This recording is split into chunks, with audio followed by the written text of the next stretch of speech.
Swastiastu, kembali lagi bersama Junior Ningsih. Nah, jadi di sini saya tidak sendiri lagi, melainkan saya ditemani oleh 3 orang rekan saya.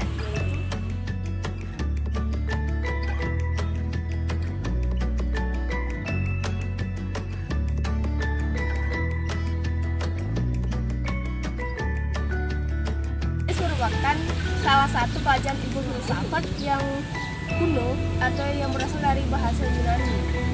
Nah, ilmu ontologis ini membahas tentang segala sesuatu secara konkret. Adapun 3 tokoh yang memiliki pemikiran atau pandangan secara ontologis, yaitu yang pertama ada Thales, yang kedua ada Aristoteles, yang ketiga itu ada Plato.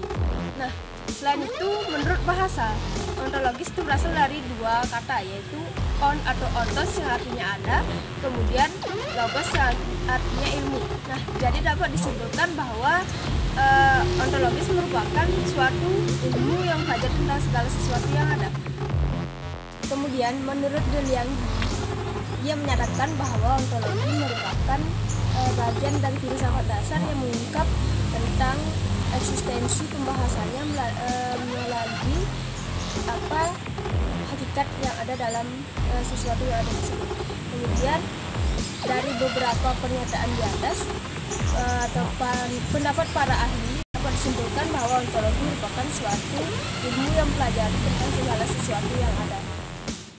Nah, kemudian ada istilah-istilah dalam ontologi, yaitu yang pertama tentang realitas atau kenyataan, yang kedua tentang ada atau being, kemudian eksistensi, esensi dan substansi serta perubahan, kemudian ada jamak. Nah, istilah-istilah ini akan dijadikan sebagai ciri khas terutama ketika dikaitkan dengan sejumlah materi-materi yang menggunakan istilah-istilah tadi.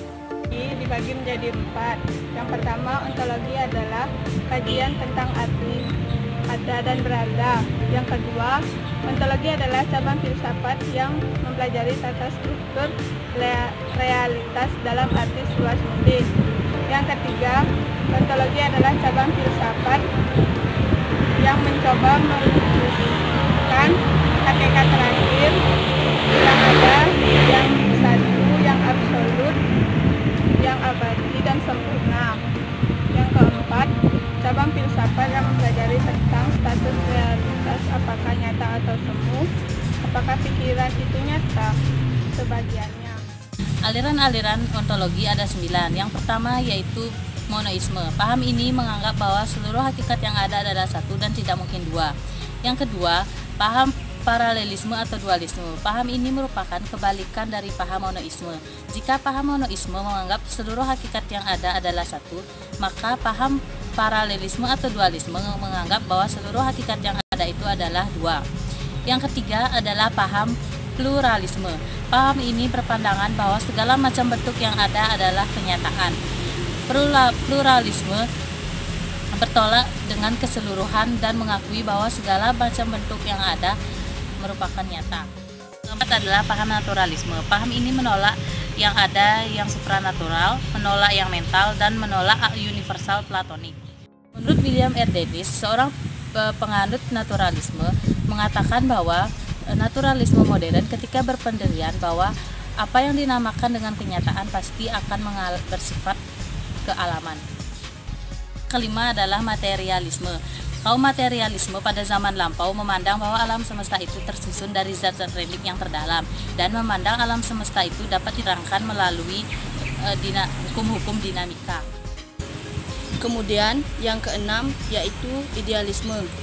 Aliran idealisme atau disebut juga dengan aliran spiritualisme adalah satu aliran yang berpandangan bahwa hakikat kenyataan yang beraneka ragam semua berasal dari roh atau sukma dan sejenis dengannya.